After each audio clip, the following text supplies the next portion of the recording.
Welcome to ఆది TV. మనతో పాటు సీనియర్ బీఆర్ఎస్ రాష్ట్ర నాయకులు మాజీ కార్పొరేషన్ చైర్మన్ దేవి ప్రసాద్ గారు ఉన్నారు. ఆయన అడిగి తెలుసుకునే ప్రయత్నం చేద్దాం.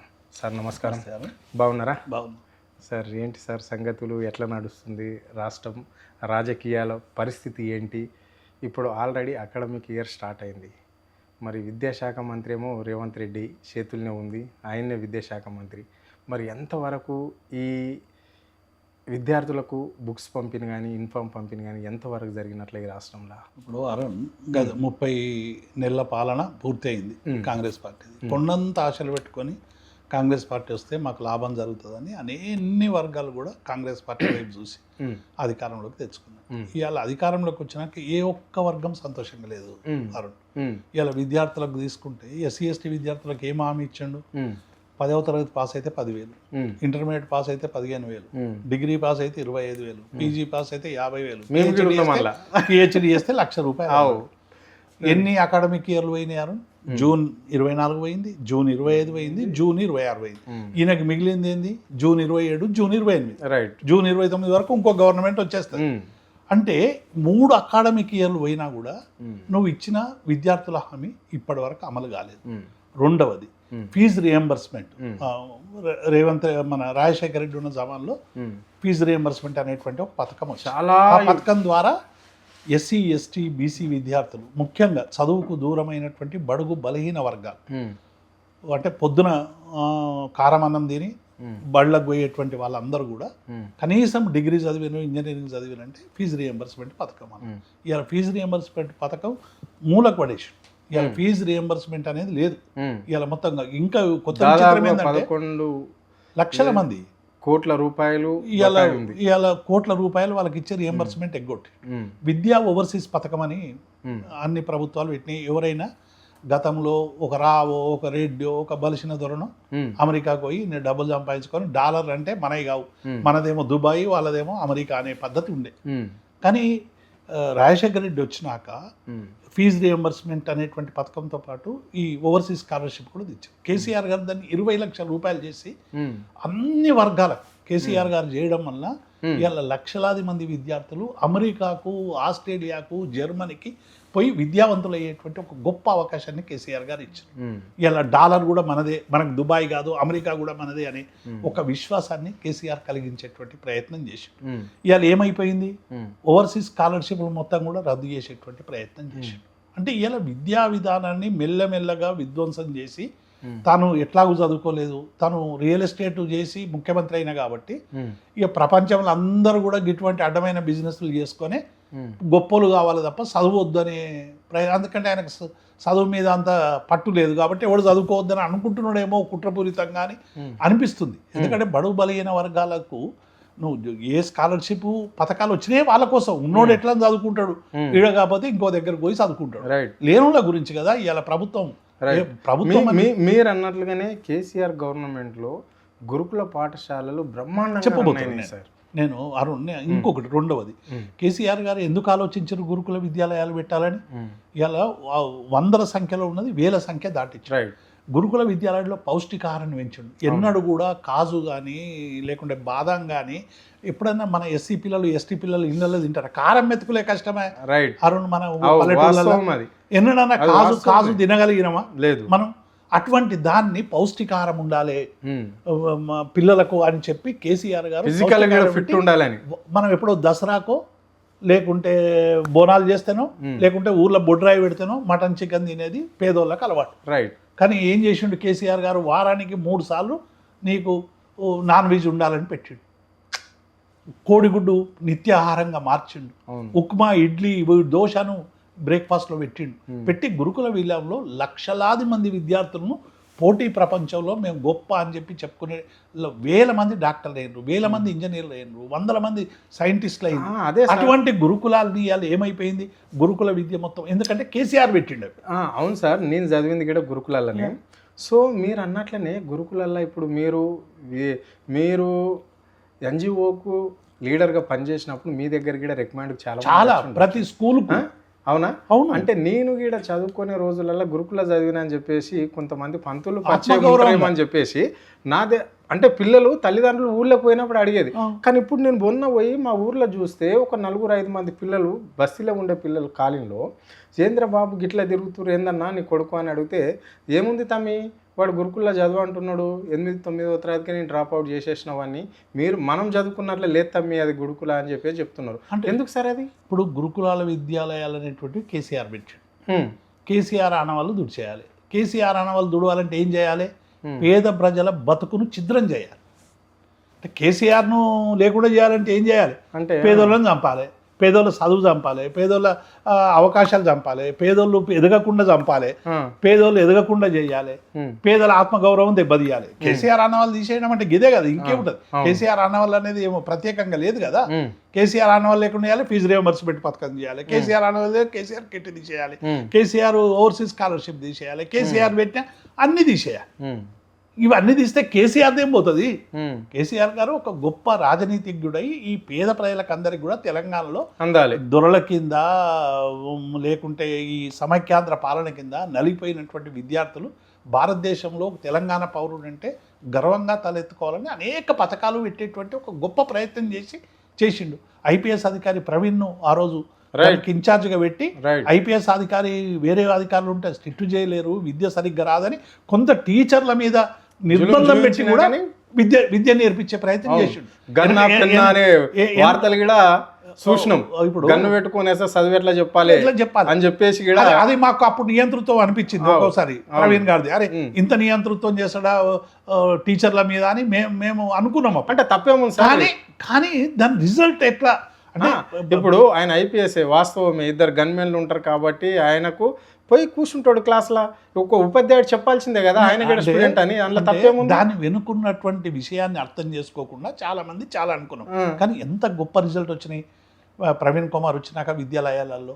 మరి ఎంతమంది అసలు హౌస్ఫుల్ అని బోర్డు పెట్టేటువంటి పరిస్థితి వచ్చి ఏ ఒక్కరు కూడా రికమెండేషన్ లేనటువంటి పరిస్థితి వచ్చింది. ఇవాళ చూడు ఒక్కడు వస్తలేడు మా దగ్గరికి సీటు కావాలంటే. అవును నిజంగానే. ఎందుకు అయిపోయింది ఇట్లా అంటే వాటి మీద శ్రద్ధ లేదు, పౌష్టికారం లేదు, ఆ స్కూల్లో చదువు లేదు, వాటి మీద రివ్యూ లేదు, ఆ విద్యార్థులకు సరైనటువంటి స్పోర్ట్స్ కిట్స్ లేవు, ఏవి లేవు. ఇప్పుడు ఒక్కసారి రెసిడెన్షియల్ దాన్ని చదివితే వాళ్ళకు దేశంలో ఉన్నటువంటి అన్ని కాంపిటేటివ్ టెస్ట్ల గురించి ఒక సమగ్రమైన సమాచారం ఇచ్చి వాళ్ళకి శిక్షణ ఇచ్చేటువంటి ప్రయత్నం చేసి ఐఐటీలలో సీట్లు సంపాదించడం ఉన్నారు. కాబట్టి అలా మొత్తం గురుకుల విద్యాలయాలు మొత్తం నాశనం పట్టించు. ఇక మోడల్ స్కూల్లో పరిస్థితి అది కేంద్రం పెట్టింది, కేంద్రం వదిలించుకున్నది. ఆ భారతీయ జనతా పార్టీ కూడా మొత్తం వదిలించుకొని రాష్ట్రం మీద దోచింది. అయినా కేసీఆర్ గారు ఆ మోడల్ స్కూళ్ళను కూడా తీసుకొని అది చేస్తే అది ఖతం పట్టిండు. ఇవాళ మొత్తం అంగన్వాడీలు ప్రైమరీ స్కూళ్ళల్లో ఉంటుండ్రు. ఇవాళ వాళ్ళను ఆ ప్రైమరీ స్కూళ్ళ గురించి వాళ్ళని కూడా తీసేస్తుంది. ఇప్పుడు అంగన్వాడీలకు ఎవరు రావాలి? ఈ చిన్న తరగతులకు వీళ్ళకి ఎవరు రావాలి? అంగన్వాడీ టీచర్లకు చదువుకున్న వాళ్ళకు అర్హత ఉన్న వాళ్ళకు అలా అవకాశం కల్పించే వాళ్ళని కంటిన్యూ చేయాలి కదా. మొత్తం విద్య మీద విద్యాశాఖ మంత్రిగా రేవంత్ రెడ్డి గారు ఇవాళ ఒక కుట్రపూరితమైనటువంటి వ్యవహారాన్ని నడపదలుచుకున్నాడు. ఇవాళ ఆరుట్ల రామచంద్రారెడ్డి పేరు పెట్టిండు. రైట్. ఎందుకంటే ఆయన భూమి భుక్తి విముక్తి కోసం పోరాడినటువంటి ఒక మహానాయకుడు, కమ్యూనిస్ట్ నాయకుడు. ఆయన సమాజం కావాలి, అందరికీ విద్య దక్కాలి, అందరికీ న్యాయం కావాలి, దున్నేవానికి భూమి కావాలని కొట్లాడిన నాయకుడు. ఇప్పుడు ఆయనను స్ఫూర్తిగా తీసుకొని కార్పొరేట్ స్కూల్ తరహా పెట్టి ఇవాళ 26,000 స్కూళ్ళని 4,000కి చేస్తారట. ఇది ఎక్కడన్నా ఉంటుందా? 26,000 స్కూళ్ళను మీరు 4,000 స్కూళ్ళు చేసి అంటే గ్రామీణ వ్యవస్థలో ఉన్నటువంటి పేదలకు మీరు దూరం, వాడు పోతాడు పొలంలో దున్ని వచ్చి స్కూల్లో రాష్ట్ర ముఖ్యమంత్రి చెప్పిండు కదా ఆయన, అదే కార్పొరేట్ బళ్ళల్లో చదువు బ్రహ్మాండంగా ఉంది అని చెప్పేసి ఆయన చెప్పిండు. అందుకే మరి ఇప్పుడు ఆయనకు అందుకే అంటే ప్రభుత్వ విద్యాలయాల్ని అద్భుతంగా వాటిని పనిచేసేటువంటి ప్రయత్నం చేసిన కేసీఆర్ ఆనవాళ్ళు దుడిచేయాలంటే కార్పొరేట్ విద్య మళ్ళీ ప్రబలాలి. కాబట్టి ఇలా ఆయన కార్పొరేట్ విద్య పెట్టిన వాటికి పోయి కత్తెలు పెడుతున్నాడు. అవును. ఒక బీజేపీ నాయకుడేమో సంస్థను స్థాపిస్తాడు, ఒక నాయకుడు కాంగ్రెస్ నాయకుడు ఏమో కత్తిరిస్తాడు. అంటే రెండు రాజకీయ పార్టీలు కలిసి ఇలా విద్యను ధ్వంసం చేయదలుచుకునే. అంటే ఎవరు దూరం అవుతారు? ఏ కమ్యూనిటీకి సంబంధించిన వాళ్ళు? అంత బీసీలు ఎస్టీలు అందరికీ. మళ్ళీ ఇప్పుడు కేసీఆర్ గారు ఇంకెంత ఆలోచించారంటే మైనార్టీల గురించి చాలామంది చాలా గొప్ప ఉపన్యాసాలు చెప్తారు. ఇవాళ ఎస్ఎస్సి కాగానే డ్రాప్ అవుట్. రైట్. ఎవ్వరు మహిళల్ని కూడా ఇంటర్మీడియట్కి పంపించారు, ఎందుకంటే కిలోమీటర్ పోవాలి, అది పోవాలి. కేసీఆర్ గారు ఏం చేశారు? మైనార్టీ రెసిడెన్షియల్ విద్యా సంస్థలు పెట్టి మహిళలకు అందరికి కూడా 10th తర్వాత ఇంటర్మీడియట్ చదవాలి, డిగ్రీ చదవాలని చెప్పి వాళ్ళకి అందరి కోసం వీళ్ళు కాలేజీలు పెట్టి నడిపించిండు. ఒక్క రంగారెడ్డిలో ఒక్క డిగ్రీ కాలేజ్ కావాలని మేము 150 ధర్నాలు చేసినాం. కేసీఆర్ గారు ఒక్క ధర్నా లేకుండానే అన్ని జిల్లాలలో కాలేజీలు పెట్టిండు కదా. ఇలా మెడికల్ కాలేజీలు హరీష్ రావు గారి నాయకత్వంలో ఇలా 33 మెడికల్ కాలేజీలు వచ్చినాయి. వేల మంది విద్యార్థులకు అవకాశాలు దొరుకుతున్నాయి. మీరు ఈ అవకాశాలన్నీ పేదలకు దక్కొద్దని నాకు అర్థమైతలేదు. అంటే మీరు మొత్తం పాఠశాలలు తీసేసి విద్య మొత్తం తీసి పడేస్తావా? ఇక తీసేసి మన టీచర్లను ఏం చేస్తావు, అక్కడ ఉన్న విద్యార్థులను ఏం చేస్తావు? ఒక విద్యార్థి ఉంటాడు, విద్యా కమిషన్ చెప్పింది కదా, ఆకునూరు మురళి విద్యా కమిషన్ చెప్పింది. ఇప్పుడు ఆకునూరు మురళి ఏమన్నా భగత్ సింగా లేకుంటే మహాత్మా గాంధీ ఆయన చెప్పిన ఇంప్లిమెంట్ చేయడానికి? ఆయనకు ఉండే ఆలోచన ఆయన చెప్తాడు. ఈ సమాజానికి అవసరమైన తెలంగాణ సామాజిక నేపథ్యానికి, ఇక్కడ భౌగోళిక పరిస్థితులకు, ఇక్కడ సామాజిక ఆర్థిక పరిస్థితులకు అనుగుణంగా అన్వయించుకోవాలి. ఆకునూరి మురళి గారికి ఒక ఆలోచన ఉండొచ్చు. ఆలోచన చెప్పినంత మాత్రాన ఆకునూరి మురళి ఆలోచన విధానమే అందరి ఆలోచన విధానమా? ఇలా పేదలు చదువుకోవద్దా? గ్రామాలలో ఎటు పోవాలి అందరు కూడా? ఇవాళ తాండాల గోండు తాండాలు ఉన్నటువంటి స్కూల్ను తీసేసి నువ్వు ఎక్కడికో రమ్మంటే ఎందుకు వస్తాడు? అంటే ఇది మంచిది కాదా? నేను ఏమంటున్నా, ఇండియా స్కూల్స్ మంచి అన్ని మంచియే. నేను ఏమంటున్నా, తీసుకుపోయి వేల కోట్ల రూపాయలు ఒక దగ్గర పెట్టే బదులు ఇవాళ 26,000 స్కూళ్ళల్లో చిన్నపిల్లలు పోవడానికి టాయిలెట్ లేవు, బ్లాక్ బోర్డ్స్ లేవు, కంప్యూటర్లు లేవు, టీచర్లకు ఎప్పటికప్పుడు ట్రైనింగ్స్ లేవు, అవసరమైనటువంటి ఎప్పటికప్పుడు డిఈఓ లేరు, ఎంవిఏఓ లేరు. విద్యా వ్యవస్థ మొత్తం పడికేసి నువ్వు తీసుకుపోయి ఒక దగ్గర పెట్టి 1500 మందిని ఫుట్బాల్ కోర్టు పెడతా, బ్యాడ్మింటన్ కోర్టు పెడతా, అన్ని కోర్టులు పెడితే మంచిదే. కానీ నీకు చిన్నతనం నుంచి వాళ్ళు పెరిగినటువంటి సామాజిక నేపథ్యాన్ని కూడా గుర్తుపెట్టుకోవాలి కదా. అంటే నువ్వు ఒక్క 6 పెట్టి ఇప్పుడు ఆయనకు ఎంతసేపు రియల్ ఎస్టేట్ ఆలోచన మనం రియల్ ఎస్టేట్లో ఏం చేస్తామంటే పెద్ద 100 ఎకరాల భూమి ఉన్నదని చెప్పి ఒక 5 మోడల్ హౌజులు కడతామా. కట్టగానే చూడంగానే మనం అరే మన పెళ్ళం పిల్లలతో నిన్నే ఉంటే మంచిగా ఉంటుందిరా అని మనకు ఆలోచన వస్తుంది. ఆలోచన వచ్చి జేబులు ఉన్న పుస్తే బంగారం కుదబెట్టి అది కొంటాం. ఒక వెంచర్లో ఒక మోడల్ హౌజ్ పెట్టినట్టు ఇలా 6 ఒక మోడల్ స్కూల్ పెట్టి అది చూసుకొని ఓట్లు అడుగుతాడు, అంతటే చేస్తామని. అవి కూడా పాత బిల్డింగ్లే, కొత్త కట్టిన బిల్డింగ్ లేదు, వాటి కలర్లు వేసిర్రు. కొడంగల్లో కడుతున్నాడు. నేను ఏమంటున్నా, ఒక 5 స్కూళ్ళ గురించి ఆయన ప్రయత్నం చేస్తున్నాడు.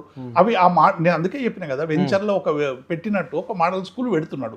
నిజంగానే విద్యార్థులకు అటువంటి చదువు ఇవ్వడం మంచిదే, మనం స్వాగతిద్దాం. కుల మతాలకు అతీతంగా అందరూ ఒక దగ్గర చదువుకోవాలని చెప్తున్నాడు. చాలా మంచిదే కదా. మళ్ళీ అందరినీ ఒకే రకమైన ఆర్థిక పరిపుష్టి వచ్చే విధంగా చేయి. రైట్, అది కూడా పాయింట్. ఇప్పుడు ఊర్లలో ఊరు బయటనేమో గుడిసె పెడతావు, ఆ బంగ్లాలు ఉన్నాడు, గుడిసెలు ఉన్నాడు, ఇద్దరు కలిసి స్కూళ్ళకు పోవాలంటే పోగలుగుతారా? పోలేము. ఆయన ఆర్థిక విధానము, ఈయన ఆర్థిక విధానము, ఆయన సమస్య, ఈయన సమస్య, ఇవన్నీ ఉంటాయి కదా.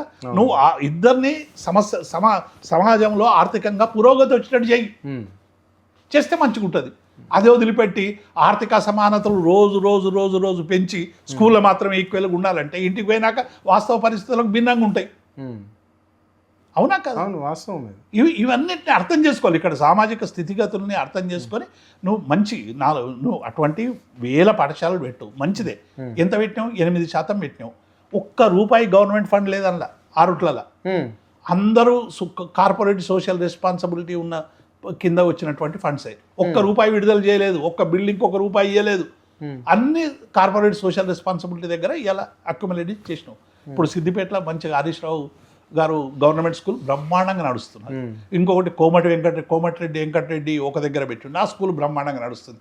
మా మలక్పేటలో నేనుండే మలక్పేటలో గవర్నమెంట్ స్కూల్ అడ్మిషన్సే దొరకవు. ఇటువంటి స్కూలు చాలా ఉన్నాయి.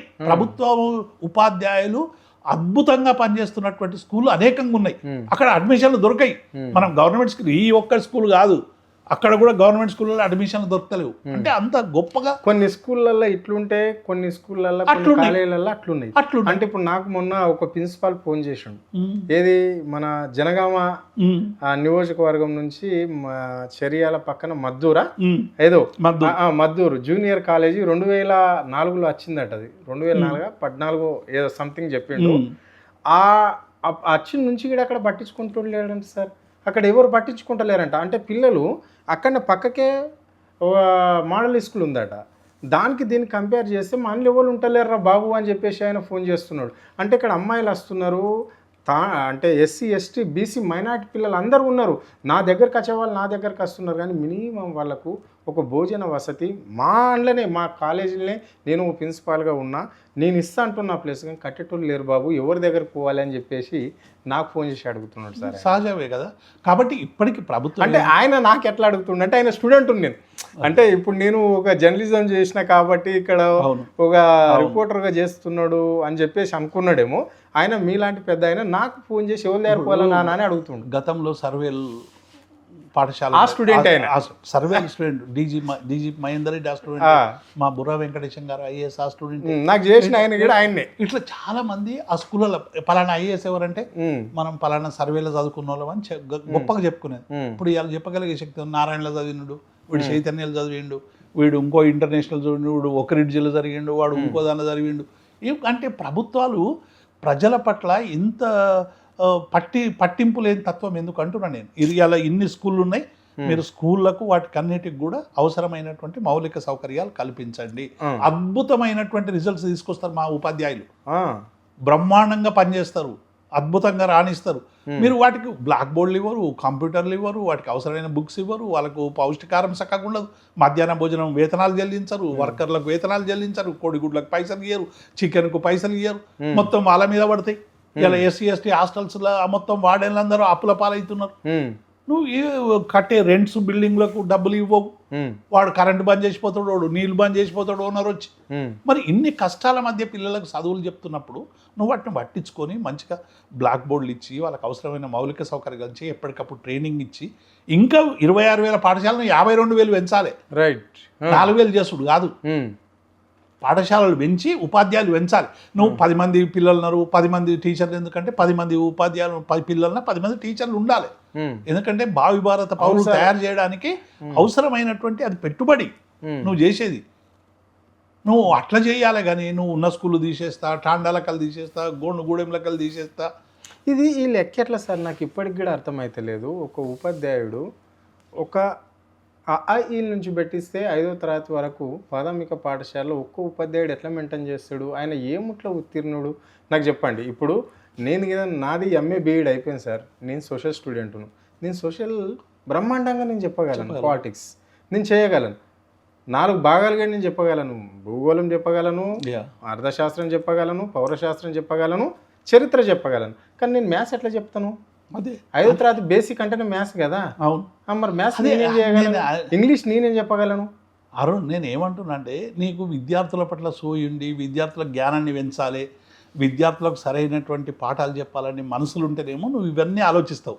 సైన్స్ ఎట్లా చెప్పాలి, సోషల్ స్టడీస్ చెప్పాలి, ఇంగ్లీష్ ఎట్లా చెప్పాలి, హిందీ ఎట్లా చెప్పాలి, ఇప్పుడు ఉన్నటువంటి సమకాలీన సమాజానికి అనుగుణంగా విద్యార్థులను ఎట్లా తీర్చిదిద్దాలి, రైట్, ఇవన్నీ మనకు రోజు రోజు ప్రపంచవ్యాప్తంగా పెను మార్పులు వస్తాయి. బోధన ఉపకరణాలు వీటిని అన్నిటినీ కూడా ఈ టూల్స్ని ఉపయోగించుకోవాలి కదా. నువ్వు ఏం లేకుండా టీచరు ఒక్క టీచర్ పెట్టి 5 నువ్వే చేసుకో, వాడే గేట్ ఓపెన్ చేయాలి, వాడే ఊసుకోవాలి, ఆ టీచరే రోజు డప్పు పట్టుకొని మా గవర్నమెంట్ స్కూళ్ళకి రండి అని సర్పంచ్ అంటే తిరగాలి. రోజు సర్పంచ్కు ఒక అర్ధగంట లేట్ అయితే సర్పంచ్ ఏమంటాడు అని భయపడాలి, విద్యా కమిటీ నాయకులకు భయపడాలి, విద్యార్థి సంఘాల నాయకులకు ఇన్నిటి మధ్య ఒక్క టీచర్ ఏం చేస్తాడు చెప్పండి? కనీసం ఒక్కొక్క సబ్జెక్టు 5 మినిమం పెట్టాలి కదా.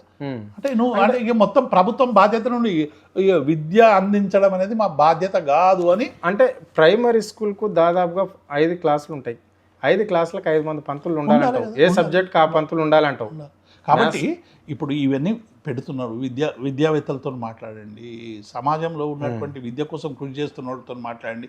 ఇప్పుడు వాళ్ళు శాంతి ఎందుకు సార్ పిల్లల తల్లిదండ్రులు కూడా గాలికి వదిలేస్తున్నారు? ఏం చేస్తారు ఇప్పుడు పిల్లల తల్లిదండ్రులకి ఏంది, కార్పొరేట్ స్కూళ్ళ కంటే ఇదేమన్నా కొద్దిగా మెరుగవుతుందేమో, లక్షల ఫీజులు పోయి ఏమైనా తగ్గుతాయేమో అని ఆలోచిస్తున్నట్టు.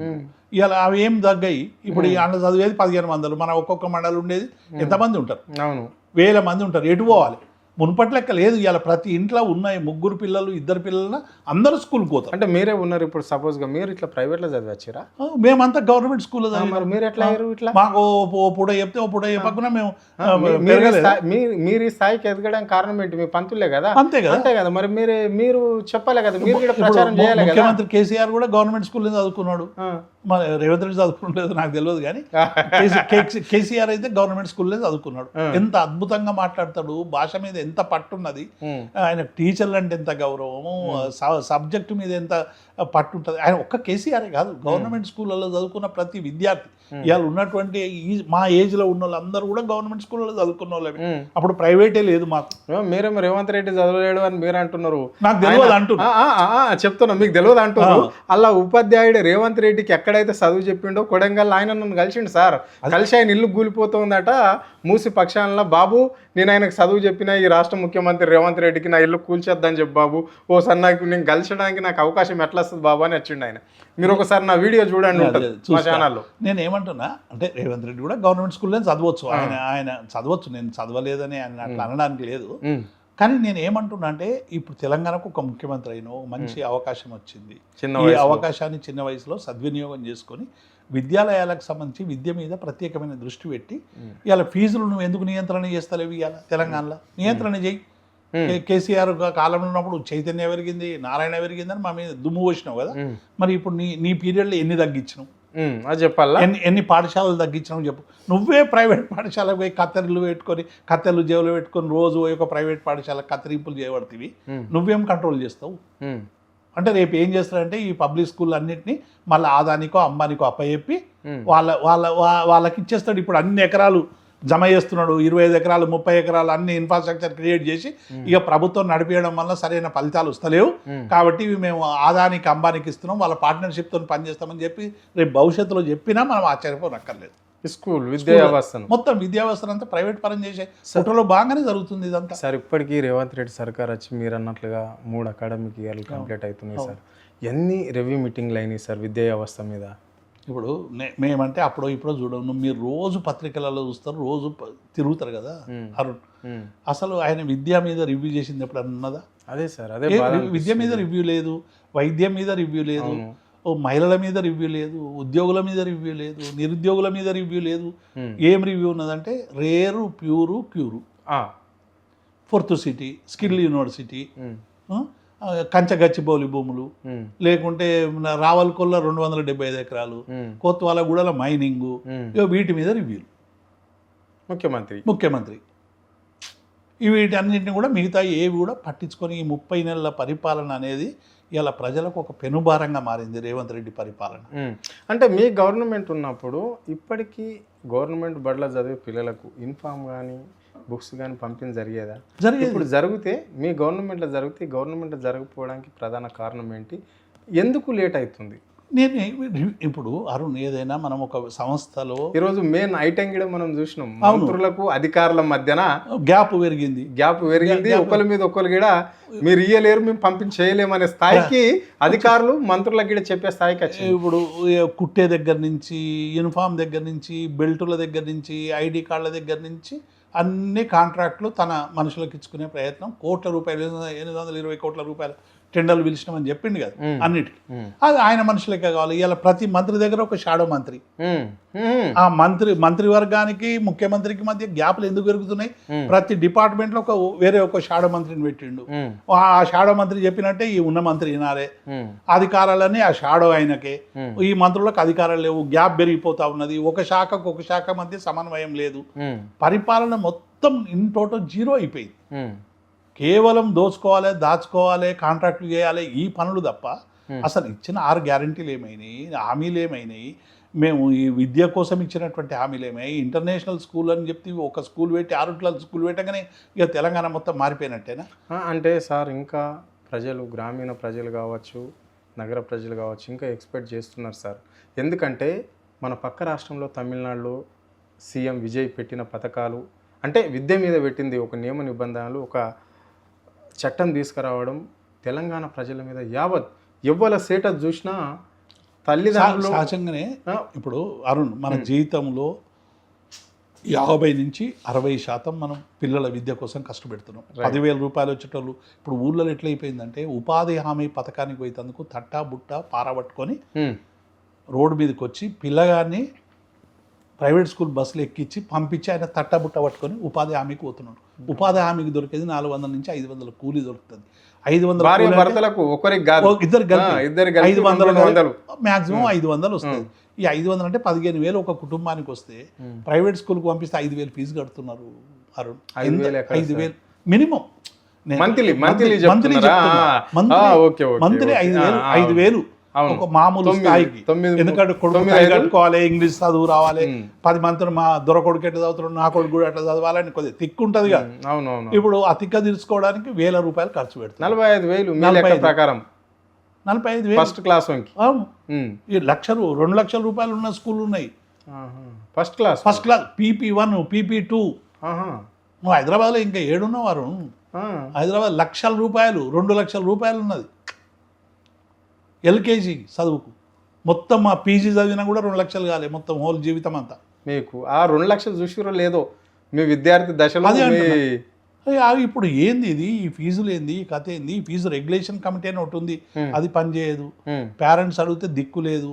ఏ స్కూళ్ళనే ఎవరు లేదు. చూస్తే వాళ్ళు కూడా మేము సంక్షోభంలోని వాళ్ళు చిన్న చిన్న స్కూళ్ళని మూతపడ్డాయి. కార్పొరేట్ స్కూళ్ళే నడుస్తున్నాయి. నారాయణ చైతన్య స్కూల్లే నడుస్తున్నాయి. పర్మిషన్ ఉందంటారా? పర్మిషన్ ఉందా లేదా, పర్మిషన్ లేదని చెప్పి విడిగా మాత్రం ఫీజులు అయితే వసూలు చేస్తున్నారు. తల్లిదండ్రుల దగ్గర రక్తాన్ని తాగే పరిస్థితి తెలంగాణ రాష్ట్రంలో కనిపిస్తుంది. పేరెంట్స్ రక్తాన్ని తాగే పరిస్థితి. పిల్లగాడిని చదవనీయకపోతే మీరు అన్నట్లనే పారా గంప పరిస్థితి నా బిడ్డకు వస్తుందేమన్న ఆలోచనతోటి కూడా చాలామంది మీరు అన్నట్లుగా ఉన్నోళ్ళ దగ్గర అప్పులు చేయడం, భూములు కుదవబెట్టడం, లేదా అమ్ముకోవడం, లేదా నానా అవస్థలు. కాబట్టి ఇది మారాలి, ఈ విద్యా విధానం మారాలి. తర్వాత విద్యకు అవసరమయ్యేటువంటి విజ్ఞానాన్ని పెంచేటువంటి ప్రయత్నం చేయాలి. ప్రతి విద్యార్థికి అన్నీ ఉండాలి. వ్యవసాయం ఉండాలి. కార్పొరేట్ బడులలో ఒక ఫీజు నియంత్రణ అనేది ఉంటుంది కదా సార్. అంటే మీ ఉద్దేశం ప్రకారం కార్పొరేట్ స్కూళ్ళలో ఫీజు నియంత్రణ ఎక్కడిది? అంటే పెట్టాలి అని చెప్పేసి మీలాంటి వాళ్ళు కోరుకుంటే ఎంత ఉండాలి అని అడుగుతున్నాను. నేను ఏమంటున్నా అంటే ఇప్పుడు మీరు అన్నారు యూకేజీ ఎల్కేజీకే 2 లక్షలు ఉంటుంది బాబు అని చెప్తున్నారు. ఓకే, అది బాగుంది. కానీ ఇట్లా ఉంటే ఈ పేద వాళ్ళకి ఎట్లా ఉంటుంది? నేను ఏమంటున్నారు, ఇప్పుడు ఇలా అనేక వైద్య సంస్థలు యశోద ఇంకోటి వీటికి ప్రభుత్వం పర్మిషన్ ఇచ్చినప్పుడు ఏం చెప్తుందంటే కనీసం 20% పేద ప్రజలకు బెడ్స్ పెట్టాలి, మీరు 80% డబ్బులు ఉన్న వాళ్ళ దగ్గర పెట్టుకోండి, 20% ఫ్రీగా వైద్యం చేయాలని ఇస్తుంది. ఏ హాస్పిటల్ అయినా వైద్యం చేస్తున్నదా? అస్సలు. ఈ కార్పొరేట్ స్కూళ్ళు కూడా గంతే. ప్రతి స్కూల్లో కూడా ఒక 20 నుంచి 30% పేద పిల్లలకు రిజర్వ్ చేయాలి. వాడు డబ్బులు కట్టినోనికి చదువు ఎంత చెప్తావో నువ్వు వీనికి కూడా అంతే చదువు చెప్పాలి. అట్లయితేనే పర్మిషన్ ఇవ్వాలి, లేకుంటే క్యాన్సిల్ చేయాలి. ఈ డిమాండ్ మీద డిమాండ్ ఉండాలి. ప్రతి పాఠశాలలో కూడా పేదలకు 30% రిజర్వేషన్ ఉండాలి. నువ్వు 70% మీద వసూలు చేసుకొని 30%కి ఫ్రీగా చదువు చదివియాలి. ప్రభుత్వం జోక్యం చేసుకోవాలి. ఇప్పుడు ఇట్లా జోక్యం చేసుకొని కొన్ని సంస్కరణలు తీసుకొస్తే కొంత బాగుంటది. మరి మీ గవర్నమెంట్ ఉండేనా అట్లా? ఇప్పుడు మేము కూడా చేయలేకపోయాం. నేను ఏమంటున్నా, కేసీఆర్ ప్రభుత్వంలో కూడా మేము ఏం చేసినామంటే ఒక ప్రత్యామ్నాయ వ్యవస్థను సృష్టించి వాటిని డౌన్ చేయడానికి ప్రయత్నం చేసాం. మేము గురుకులాలలో 1,00,000 మంది విద్యార్థులకు చదువు చెప్పడం వల్ల ప్రైవేట్ కళాశాలకు పోయేటోళ్ళు తగ్గారు. మేము మెడికల్ కాలేజీలు 1000 సీట్లు పెంచడం వల్ల ప్రైవేట్ మెడికల్ కాలేజీలకు పోయేటోళ్ళు తగ్గారు. ఇంజనీరింగ్ కాలేజీలు పెంచడం వల్ల ఇంజనీరింగ్ కాలేజీలు పెట్టడం తగ్గిండు. కాబట్టి మేము ఒక ప్రత్యామ్నాయ ప్రభుత్వ వ్యవస్థను పెంచడానికి కేసీఆర్ గారు చాలా పనిచేసి, మీరు అది పని చేస్తలేరు కదా. ఎన్ని గురుకులాలు పెంచారు చెప్పండి, ఎన్ని మోడల్ స్కూల్ పెంచారు చెప్పండి, ఎన్ని స్కూళ్ళు పెంచారు చెప్పండి. అంటే కేవలం ఒక 6 స్కూల్ చూపించి ఇక మొత్తం కళల ప్రపంచంలో ఈస్ట్ మన కలర్ సినిమాని మా చిన్నప్పుడు అందరూ ఈస్ట్ మన కలర్ సినిమా చూపిస్తున్నాను. ఇప్పుడు గదే ఈస్ట్ మన కలర్ సినిమా కనబడుతుంది 6. Okay, right. విద్యా వ్యవస్థ ఇట్లుంటే మరి ఉద్యోగుల పరిస్థితి ఏంటి, నిరుద్యోగుల పరిస్థితి ఏంటి, రాష్ట్రంలో పెన్షన్దారుల పరిస్థితి ఏంటి? ఇప్పుడు ఉద్యోగుల పరిస్థితి వర్ణనాతీతం. మన అరుణ్ ఉద్యోగులకు హెల్త్ కార్డులు ఇస్తామని చెప్పి మే నెల వేతనం కట్ చేసుకున్నారు.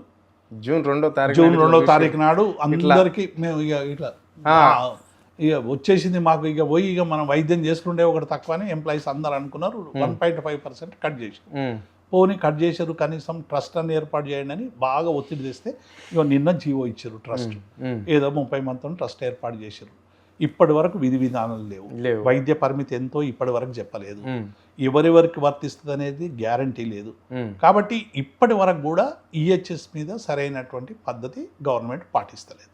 అది కూడా ఉద్యోగులు 1.5% ఇచ్చినాక ప్రభుత్వం 1.5% ఇస్తే 30 మంది ట్రస్ట్ మెంబర్లు ఉంటే 15 మంది ఎంప్లాయీస్ నుంచి ఉండాలి, 15 మంది గవర్నమెంట్ నుంచి ఉండాలి. మళ్ళీ 20 మంది గవర్నమెంట్ నుంచి 10 మంది మాత్రమే ఎంప్లాయీస్ ఎందుకు? ఇంకా ఇప్పుడు సిపిఎస్ ఉద్యోగులు ఉన్నారు.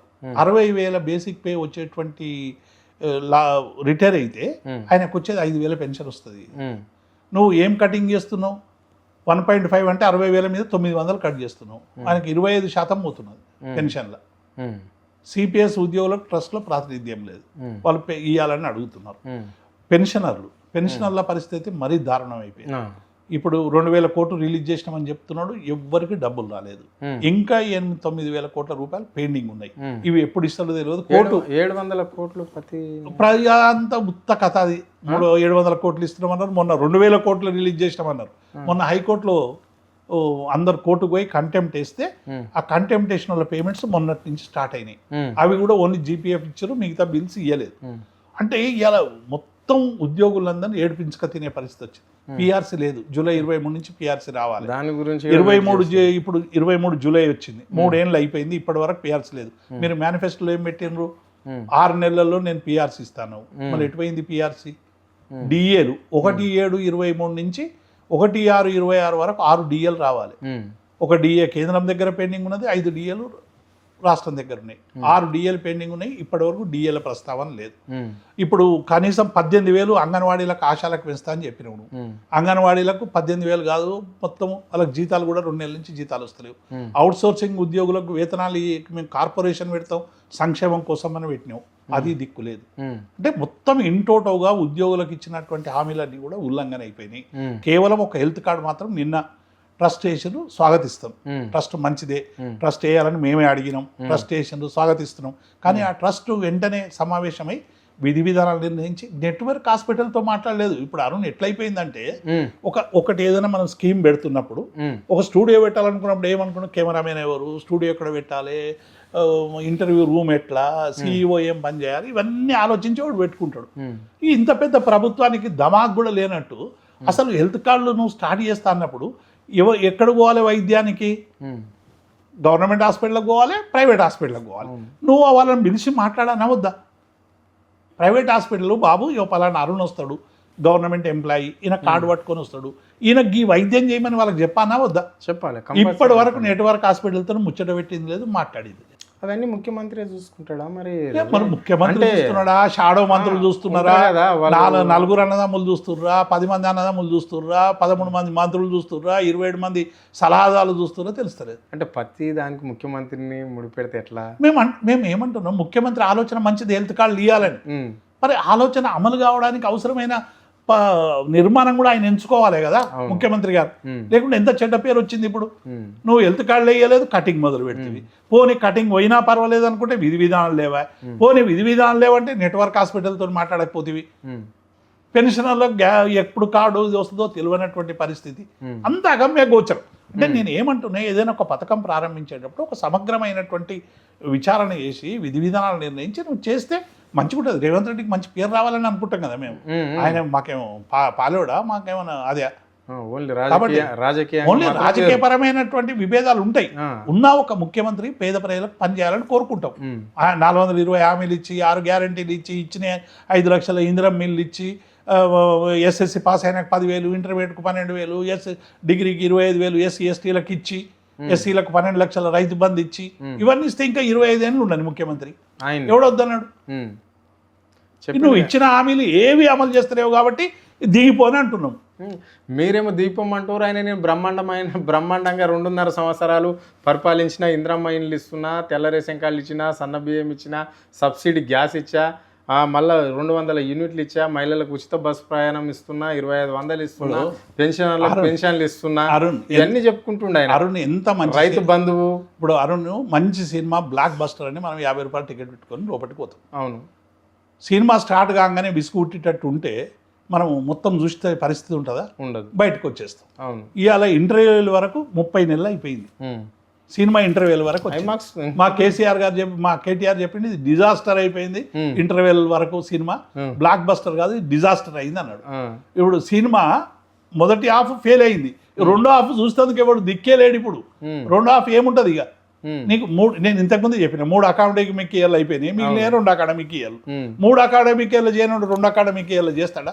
ఇప్పుడు 420 హామీలు 6 గ్యారంటీలు నువ్వు 30 నెలలే చేయకపోతేవి, ఇక మిగిలింది ఎంత? 30 నెలలు. 30 నెలల 10 నెలలు లాస్ట్ ఎవడు ఓని కూడా నడు 20 నెలలే కదా ఉన్నది. నువ్వు ఏం చేస్తావని అంటే ఇవన్నీ కూడా సామాన్య ప్రజలు ఆలోచిస్తున్నారు ఇవాళ. కాబట్టి డెఫినెట్గా ఇవాళ కాంగ్రెస్ ప్రభుత్వం హామీల అమల్లో వైఫల్యం చెందింది. ప్రజలకు ఆశల మీద మన్ను పోసింది, రైతులకు రైతు బంధు 2 కిస్తీలు ఎగ్గొట్టింది. మళ్ళీ ఇప్పుడు మేము మొన్న రైతు బంధు వేస్తామో పెద్ద లొల్లి చేసి 2 ఎకరాలలోకి వేసిండు, మిగతాకి ఎగ్గొట్టిండు. మళ్ళీ ఇప్పుడు మేము వేస్తున్నాము మొత్తం రైతు ఇవాళ వార్త వచ్చింది, రైతులకు 29 నాడు పోయి వేస్తారట, ఒకటే నాడు నొక్కుతారట, అన్ని పైసలు వస్తాయట. మళ్ళీ మొన్న నొక్కితే పైసలు రాంది, ఇప్పుడు నొక్కితే పైసలు వస్తాయా? ఇప్పుడు అడుగుతాడు కదా ఎవడైనా. మొన్న నొక్కినవు రేవంత్ రెడ్డి, మాకు పైసలు రాలేదు, 2 ఎకరాలకే వచ్చినాయి, రేపు నొక్కుతావట, వస్తాయా రావా 2 ఎకరాలకు కూడా? అన్ని కలుపుకొని వేస్తాడేమో. ఇప్పుడు 3 కిస్తులు ఎగబెట్టిండు, మళ్ళీ మొన్నటిది 2 ఎకరాలకు తప్ప ఇంకా రాలేదు, ఫర్దర్గా వస్తుందని ఆశ లేదు. ఇక ప్రజలు ఇక అయిపోయింది, రేవంత్ రెడ్డి మీద ఆశలు వదులుకున్నారు. ఇక రాదు, ఇక కేసీఆర్ పాలన తెచ్చుకోవాలి, ఇక కేసీఆర్ తోనే అవుతుంది, ఈయనతో శాతం అయితే లేదు ఇక అని చెప్పి ఓ నిర్ణయానికి వస్తున్నారు. అది కేసీఆర్ అనుకుంటలేడు, రేవంత్ రెడ్డి పాలన వల్ల జరుగుతున్నటువంటి కలగంటున్నట్లున్నారు బీఆర్ఎస్. మేము కలగంటున్నామా? నేను చెప్తున్నా కలనే. నేనేమంటున్నారు, మేమేం కలగంటలేము, అట్లా కావద్దని కోరుకుంటున్నాం, కానీ నువ్వు చేస్తలేవు కదా, ఇక మాకు ఆల్టర్నేట్ ఏమున్నది? ఆయన క్లియర్గా చెప్తున్నాడు కదా, ఇంకో టర్మ్ నేనే ముఖ్యమంత్రిని, ఇంకో టర్మ్ గెలిచి సెంట్రల్లోకి వెళ్ళిపోతా అని చెప్తున్నాడు. ఇంత చెప్పినాక కూడా ఇప్పుడు నొక్కితే పైసలు పడనోనికి నేను చెప్తే ఇంటలేరు అధికారులను నేను అన్నాడు కదా. అవును, నొక్కితేనేమో పైసలు రావు, చెప్పితేనేమో పని కాదు, నువ్వు హెల్త్ కార్డులు ఇవ్వమంటేనేమో ఇంత దరిద్రం అవుతుంది. మరి నువ్వు చెప్తున్న ఏ పనులు కాకపోతే ముఖ్యమంత్రి ఎందుకు 34 దాకా ఎవడు ఉంచుకుంటాడు? మూతిపళ్ళు రాలగొట్టుకోవడానికి ఎందుకు ఉంచుకుంటాడు చెప్పు? ఇప్పుడు ఎవడన్నా మూతిపళ్ళు రాలగొట్టుకోవడానికి ముఖ్యమంత్రి ఇంకా 34 దాకా ఉండాలనుకుంటాడా? నువ్వు నొక్కితే పైసలు రావే, చెప్తే పని కాదా? ఆయన మాట ఇవ్వలేనారు సార్, మీరు మాట్లాడతారు కానీ ఆయన హిట్లర్ని ఆదర్శంగా తీసుకొని, ముసోలియన్ హిట్లర్ని ఆదర్శంగా తీసుకొని రాష్ట్రాన్ని పాలిస్తున్నా చెప్తున్నాడు. ఇప్పుడు ఏమైందంటే హిట్లర్కి ఎవరన్నా ఈ ప్రపంచంలో అడ్డు ఎవరన్నా ఉండరా? హిట్లర్ని ఏం చేశారు? చివరికి ఏమైంది, తనకు తానే పెట్టి కాల్చుకునే పరిస్థితి వచ్చింది కదా. మరి అంతే కదా, ఇక్కడ కూడా అట్లే వస్తుందేమో. అంతేనా? మరి ఏమై సెల్ఫ్ సూసైడ్ ఇప్పుడు కాంగ్రెస్ పార్టీ. ఇప్పుడు నువ్వు ఇచ్చిన హామీలు అమలు చేయకపోతుంది. ఇప్పుడు హిట్లర్ నీకు ఆదర్శం అంటే దేనిలో ఆదర్శం? నువ్వు హైడ్రాను అంటే లక్షల మందిని ఊచకోత కోసుడు నీకు ఆనందమా? జర్మనీలో ఎవడన్నా హిట్లర్ గురించి మాట్లాడితే వాళ్ళని తీసుకుపోయి లోపల పడేస్తారు. ప్రపంచం అంతా నిషేధం ఉన్నది. హిట్లర్ నాకు ఆదర్శం అని తీసుకుపోయి జైల్లో పడేస్తారు. ఇప్పుడు ప్రపంచంలో ఈ భారతదేశం లేదా? అదే ఇప్పుడు రాహుల్ గాంధీ మరి ఏందో, మన రాహుల్ గాంధీని అడగాలి, వచ్చి గ్యారంటీలు ఇచ్చిపోయిండు, నువ్వు హిట్లర్ ఆదర్శం అంటుండు, మరి మీకు కూడా హిట్లరే ఆదర్శం అని పెట్టుకుంటే అప్పుడు మోడీ గొప్ప నాయకుడు లెక్క కనబడతాడు. మోడీని ఎందుకు అనాలి రోజు రాజ్యాంగం పుస్తకం పట్టుకొని? హిట్లర్ కంటే అధ్వానమా మోడీ? అవునా అనుకుంటాం కదా. అవును, ఒక ప్రజాస్వామ్య పాలనలా ప్రజాస్వామ్యయుతంగా నడవాలంటావు. నువ్వు హైడ్రాను యుద్ధంతో పోలుస్తావా? యుద్ధానికి ఏమైనా విచక్షణ ఉంటుందా? అది హాస్పిటల్ మీద వేస్తారు బాంబు, ఆయిల్ దాని మీద వేస్తారు, రిక్షా ఓన్ మీద ఇస్తారు, ఆటో ఓన్ మీద ఇస్తారు, ఎవరి మీదనే ఎత్తారు. వాళ్ళకి మనుషుల్ని చంపాలి, విధ్వంసం చేయాలి, కొల్లగొట్టాలి, అంతే. మరి నువ్వు హైడ్రా అంటే ఎవరింటికంటే వారింటికి పోతాను బెదిరించుడా? అంతే కదా. దాని ద్వారా ఏటీఎంలు పెట్టుకునుడా? ఇవి ప్రజలు ఆలోచిస్తున్నారు. కాబట్టి ఇవాళ పరిపాలన విఫలమైతేనే ప్రత్యేక చట్టాలు తెస్తారు ఏ పాలకులైనా. ఇవాళ హిట్లర్ చట్టాలని ఇలా తెలంగాణలో అమలు చేయడానికి రేవంత్ పూనుకుంటుండంటేనే ఆయన 30 నెలల పరిపాలన పూర్తిగా విఫలమైందని అర్థం. ఆ విఫలమైనటువంటి దానికి ప్రతీకనే హిట్లరు. నేను చెప్పు తినాలే, నేను అడిగితే మాట్లాడాలి, నేను పెడితే తినాలి అనేటువంటి పద్ధతి ఇలా తెలంగాణలో తీసుకురావడానికి ఒక నియంతలాగా ఇలా రేవంత్ రెడ్డి.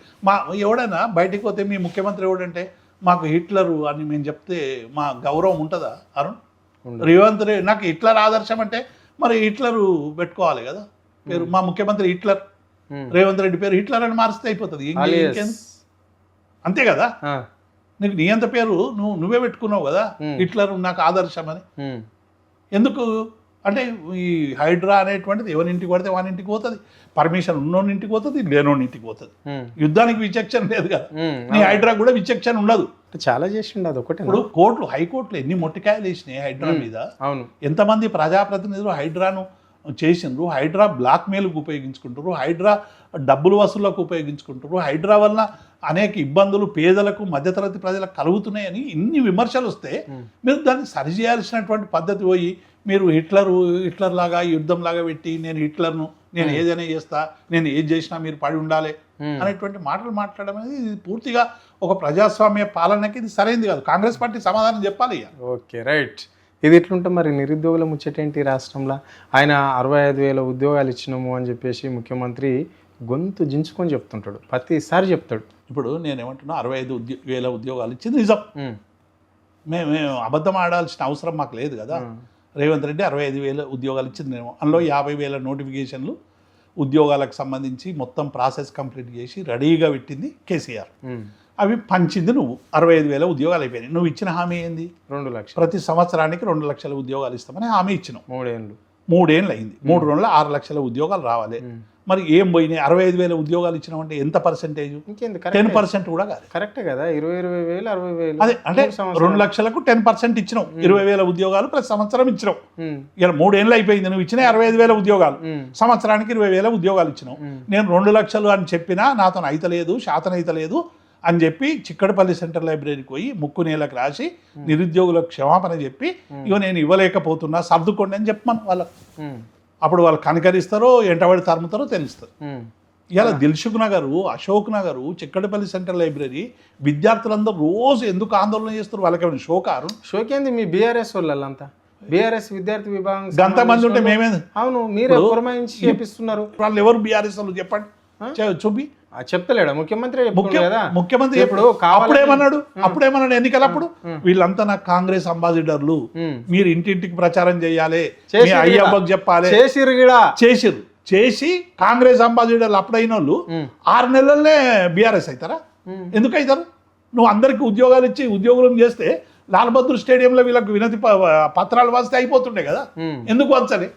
అవును, నువ్వే కదా. అంటే ముఖ్యమంత్రి అంటుంటాడు కదా, వీళ్ళంతా ఫ్రేడ్ ఆర్టిస్టులు మాత్రమే చేస్తున్నారు, బీఆర్ఎస్ సంబంధించి వాళ్ళంట బీఆర్ఎస్ పార్టీ ఉంటుంది, కొంతమంది చేయిస్తుంది అని చెప్పి. రేవంత్ రెడ్డి గొప్పోడు, రేవంత్ రెడ్డి శూరుడు, ధీరుడు, భగత్ సింగ్, మహాత్మా గాంధీ, ఆయన రేవంత్ గౌడు, రేవంత్ మాదిగ, రేవంత్ మాల, రేవంత్ ముదిరాజు, రేవంత్ మున్నూరు కాపు, రేవంత్ బ్రాహ్మణ, రేవంత్ వైశ్య అని చెప్తే ఆయన సపట్టు కొడతాడు. కానీ రేవంత్ ఏ కులానికి ఏం చేస్తున్నాడు అని అన్నందుకు అన్నీ టార్గెట్ చేస్తున్నాడు. నువ్వు బీఆర్ఎస్ వాడు. రేవంత్ మాల అంటే కాదు మాలలోకి ఏం చేయలేదంటే ఆయన బీఆర్ఎస్. 42% కామారెడ్డి డిక్లరేషన్ ఎడిగిపోయింది ఆయన రేవంత్ రెడ్డి. బీసీలకు రిజర్వేషన్ ఇస్తామన్నావు కదా, 42% కాంట్రాక్ట్లలో రిజర్వేషన్స్ ఇస్తాన్నావు కదా, ఎడబోయింది మళ్ళీ నీ కామారెడ్డి డిక్లరేషన్ ఏమైంది? వరంగల్ డిక్లరేషన్ ఏమైంది? చేవల్ల డిక్లరేషన్ ఏమైంది? సరూర్ నగర్ డిక్లరేషన్ ఏమైంది? ఏ ఒక్క డిక్లరేషన్ అమలు చేయవు, ఏ హామీలు అమలు చేయవు. అమలు చేయకుండానే నేను 34 దాకా ఉంటా అంటే అయిపోతుందా? అంటే ఏమన్నా ఈవీఎంలను మోదీతోని మన కుమ్ముక్కై ఏమైనా ఈవీఎంలు మార్చడానికి ఏమైనా ప్రయత్నం చేస్తున్నావా? అంటే ఇదేనా ఓట్ చోరీ అని రాహుల్ గాంధీ పట్టుకొని తిరుగుతాడు, దొంగ అని అన్నట్టు. ఇప్పుడు ఓట్ చోరీ అని వాళ్ళని అనుకుంటా, నువ్వు ఇక్కడ ఓట్ చోరీ చేయడానికి ఏమైనా మోడీ గారితో ఏమైనా ఒప్పందం చేసుకున్నావా? అంటే ఇప్పుడు బీజేపీ ప్రభుత్వం అట్లనే అధికారంలోకి వస్తుందా? అంతే అనిపిస్తుంది. మొన్న అన్నాడు కదా, జోడో మేరేసే అన్నాడు కదా స్టేజ్ మీద. అంటే అంతే కదా, ఇద్దరు ఒకటైతున్నట్టే కదా. ఇక్కడ అర్థం చాలా స్పష్టంగా కనబడుతున్నది కదా. అక్కడనేమో రేవంత్ రెడ్డి చచ్చిపోయిన వాళ్ళు బతుకున్న వాళ్ళ ఓట్లు తీసేస్తున్నాడు అని చెప్పి ఆయన డ్రామా చేస్తున్నాడు. ఈ రేవంత్ రెడ్డి ఏమో జోడో అమ్ జోడో తుమ్ జోడో దోనో మిల్కే అచ్చా కర్లేం కానీ ఈడ మాట్లాడుతున్నారు. మళ్ళీ ఎవరిని ప్లీజ్ చేయడానికి ప్రయత్నం చేస్తున్నారు? ఇది ఇట్లుంటే ఏపీ రాజకీయాలు కూడా తెలంగాణ పైన ప్రభావం చూపిస్తున్నాయి. ఈరోజు AP deputy CM Pawan Kalyan Janasena party అధ్యక్షుడు ఈరోజు హైదరాబాద్లో పార్టీ ఆఫీస్ని కూడా ప్రారంభించనున్నారు. దీన్ని ఎట్లా చూస్తారు మీరు? ఇప్పుడు అరుణ్ 9.5 సంవత్సరాల కేసీఆర్ పరిపాలనలో తెలంగాణ అస్తిత్వం మీద కానీ తెలంగాణ గురించి ఎవడైనా మాట్లాడితే వాళ్ళు నోరు పడిపోయేటట్టు కఠినమైన చర్యలు ఉండే. కఠినమైన చర్యలే కాదు, అక్కడ అటువంటి వాతావరణాన్ని కేసీఆర్ గారు క్రియేట్ చేసి ఆంధ్ర వాళ్ళు ఇక్కడ ఉన్న ఆంధ్ర వాళ్ళకి ఇబ్బంది లేకుండా, మహారాష్ట్ర వాళ్ళకి ఇబ్బంది లేకుండా, రాజస్థాన్ వాళ్ళకి ఇబ్బంది లేకుండా ఒక మినీ ఇండియాగా ఉన్నటువంటి హైదరాబాద్ను అద్భుతంగా తీర్చిదిద్దేటువంటి ప్రయత్నం కేసీఆర్ చేశాడు. విభజన చట్టంలో అవసరమైతే గవర్నర్కి అధికారాలు ఇచ్చి ప్రాంతీయ వివక్ష చెప్తే ప్రత్యేక పోలీస్ స్టేషన్ పెట్టాలని చట్టంలో ఉన్నప్పటికీ కూడా ఇక్కడ ఏ ఒక్క మనిషి కూడా మాకు ఒక పోలీస్ స్టేషన్ కావాలని అడగనటువంటి స్థితి తీసుకొచ్చిండు కేసీఆర్ గారు. అంటే ఒక సుపరిపాలన అందించి రాష్ట్రంలో ఉన్న ప్రతి పౌరుడు మావోడే అనేటువంటి ఒక అద్భుతమైనటువంటి పరిపాలన మనం 9.5 ఏళ్ళలో చూసినాం. ఎందుకు ఈ 30 ఏళ్లలో ఇటువంటి సమస్యలు వస్తున్నాయి? వాడు వచ్చి నా జాగీర్, ఇది నా జాగీర్ అనే కాడికి ఎంత దమ్మొచ్చింది వానికి. వాడు ఎవడన్నా కానీ తెలంగాణ నా జాగీర్ అని అడగడానికి వాడు ఎవడు? విద్యార్థులు, దేశానికి పౌరుడు, ఈ దేశానికి పౌరుడు కావచ్చు. దేశంలో ఏ పౌరుడు దేశ పౌరుడైనా ఆ దేశాన్ని మీద మట్టి చల్లితే డెఫినెట్ గా వాడు దేశద్రోహి అవుతాడు. ఈ తెలంగాణ మట్టి అనేది అవును, ఇక్కడనే అనేక పుట్టిండు, ఇక్కడనే పెరిగిండు, ఇక్కడనే సినిమాలు అది తీసిండు. పెరిగితే మాత్రం ఏముంది? సినిమాలు చేస్తే టికెట్ ఇచ్చినాం, పైసలు ఇచ్చినాం, సినిమా యాక్టర్ చేసిండు. ఆ, పైసలు అయితే ఇచ్చి- ఇక్కడ కిరాయికి ఇచ్చిన అయితే- కిరాయికి వచ్చినోడు ఓనర్ అవుతాడా? ఆ? ఓనర్ అవుతాడా? ఇక్కడ పుట్టలేడా? ఇక్కడ ఉడితే మాత్రం మీ ఇంట్లోకి వచ్చి మీ ఇంట్లో ఉడతాడు వాడు కిరాయికి తీసుకొని. ఇంట్లో ఉట్టినోడు నువ్వు వానికి వాటా ఇస్తావా? ఆ, ఇస్తావా? అంటే వానికి ఇక్కడ నా ఇంట్లో ఉండే అధికారం నా గ్రామంలో ఉండేది లేదా? ఉండొచ్చు కానీ ట్యాక్సులు కట్టాలి, ఇక్కడ ఉండాలి. ఈ అంటే ఫైనల్ గా మీ మీ మీ వర్షన్ ఎట్లుందంటే మా తాతలు ఇక్కడనే ఉన్నారు, మేము ఇక్కడ ఉన్నాం, పూర్వీకులు ఉన్నారు, మా అందరు ఉన్నారు అంటే వాళ్ళు మాత్రం కొంచెం నేను ఏమంటున్నా, ఎవడైనా ఈ ప్రాంతం పట్ల ప్రేమ, ఈ ప్రాంత అస్తిత్వాన్ని ప్రేమించేటువంటి వాడు, ఈ ప్రాంత ప్రజల సాంస్కృతిక జీవనాన్ని సరైనటువంటి రీతిలో పెట్టాడు, ఈ ప్రాంత ప్రజల్ని గౌరవించేవాడు, ఈ ప్రాంత ఆకాంక్షల్ని సరైనటువంటి రీతిలో ఆవిష్కరించేటోడు వాడు ఎవడన్నా కానీ తెలంగాణ వాడు. రైట్. కానీ నువ్వు ఏం చేస్తున్నావు ఇవాళ? తెలంగాణ ఉద్యమం మాట్లాడాడు. ఇప్పుడు మోదీ ఏమో ఈ విభజనే తప్పని ఆయన అంటాడు, ఈయన ఈ విభజన సరిగ్గా జరగలేదని ఈయన అంటాడు. విభజన చక్కగా జరగలేదన్నోనికి తెలంగాణ గురించి మాట్లాడే హక్కు ఎక్కడిది? ఇప్పుడు విభజన కావాలని, ఇప్పుడు 12 ఏళ్ల తర్వాత మళ్ళీ ఈ ప్రస్తావన ఎందుకు కావాలని మోదీ గారు మొన్న ఇక్కడికి వచ్చినప్పుడు ఆయన పవన్ కళ్యాణ్ ఇంటికి, చంద్రబాబు నాయుడు ఇంటికి పోయి ఎట్లయినా చేసి ఇక్కడ డబుల్ ఇంజన్ సర్కార్ రావాలి, ఈ డబుల్ ఇంజన్ సర్కార్ రావడానికి మీకు తోడు ఉండాలి, అవసరమైతే రేవంత్ రెడ్డి కూడా మెల్లంగా మనకు చేస్తాడు, మీరేం ఫికర్ పెట్టుకోకండి, ఎక్కడి నుంచి బీఆర్ఎస్ను అధికారంలోకి రాకుండా చేయాలని చేసేటువంటి కుట్రలో భాగంగానే మళ్ళీ విద్వేషాలు రగిలించేటువంటి ప్రయత్నం చేస్తున్నారు. ఇక్కడ ఈ విద్వేషాలు రగిలించి మళ్ళీ ఒక పోలరైజేషన్ చేసి ఇక్కడ ఈ అస్తిత్వం మీద దెబ్బతీసేటువంటి ప్రయత్నం చేస్తున్నారు. లేకుంటే అట్లా మాట్లాడతారు. ఎవరైనా ఒక ఉప ముఖ్యమంత్రి వచ్చి నాకు ఆంధ్రలోనే దిక్కు లేదంటుండు, మళ్ళీ దిక్కులేని దగ్గర నువ్వు ఆడపోయి చూసుకోవాలి, ఏడ పైసలు వారేసుకున్నావు ఆడేరుకోవాలి, కానీ పైసలు ఆడవడగొట్టుకుంటాడట, వచ్చి హైదరాబాద్లో ఏరుకుంటాడట. ఇప్పుడు ఇక్కడ మీ వాళ్ళే రమ్మంటారట, తెలంగాణ వాళ్ళే నన్ను వచ్చి ఆయన వచ్చేదే మన పోటీ చేసిండు కదా, 23 స్థానాల్లో పోటీ చేసిండు, ఏ ఒక్క దగ్గర డిపాజిట్ వచ్చిందా?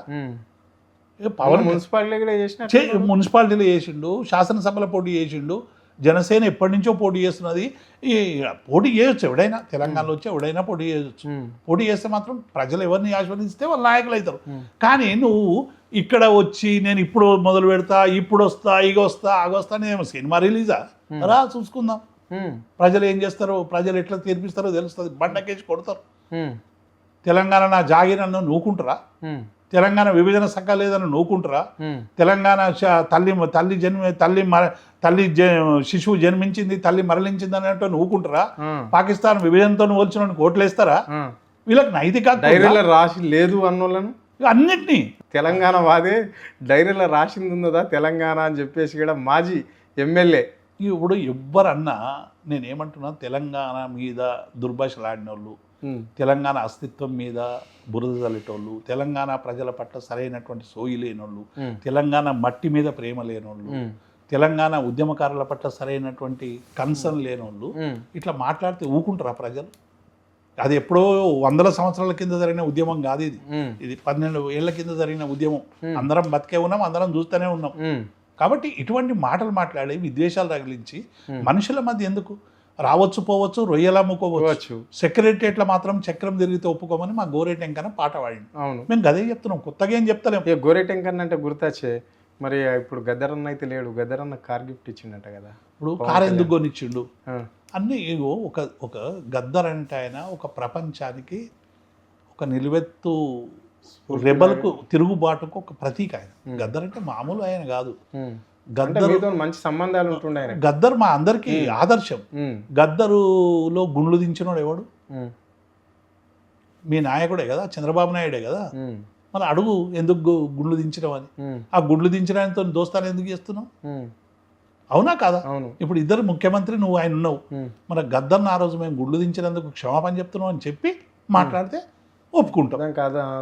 అందం ఉంటుంది. కారు కొని, ఆయన కారు కాదు విమానం కొనిచ్చేటోళ్ళు కూడా ఉంటారు గద్దర్కు. ఆయన అడిగితే ఆయన ఇవన్నీ కాలుతో దాన్ని ప్రజల కోసం అడవులలో పోయి బతికిన పట్ల, ఒక గొప్ప నాయకుని పట్ల, అంటే మీకు దళితుడని చిన్న చూపు అయింది.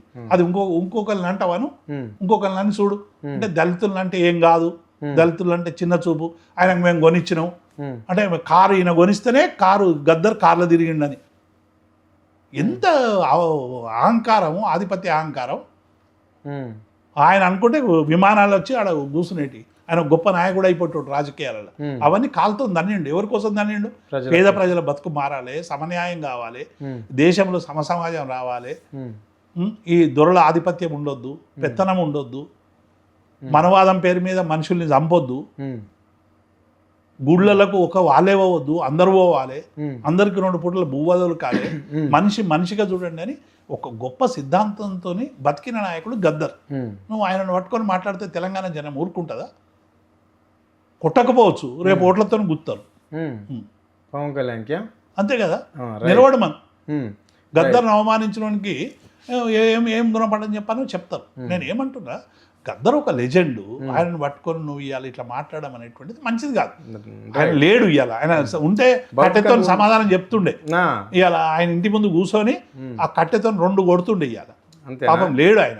ఆయన లేడు కాబట్టి ఇట్లా విచ్చలవిడి మాట్లాడుతుంది. చివరిగా చెప్పండి, రాష్ట్ర ముఖ్యమంత్రి తమ్మిడెట్టి ప్రాజెక్టు కోసం మహారాష్ట్ర సీఎంకి 30 సార్లు లేఖలు రాసిన అని చెప్తున్నాడు. కానీ ఈయనకు అపాయింట్మెంట్ దొరుకుతలేదట పక్క రాష్ట్రం. ఎంత హాస్యాస్పదం. అదే ఏపీ మంత్రి వర్కింగ్ ప్రెసిడెంట్ టీడీపీ నారా లోకేష్కి మాత్రం 1 రోజులనే అపాయింట్మెంట్ దొరికింది. దీన్ని ఎట్లా చూడాలి?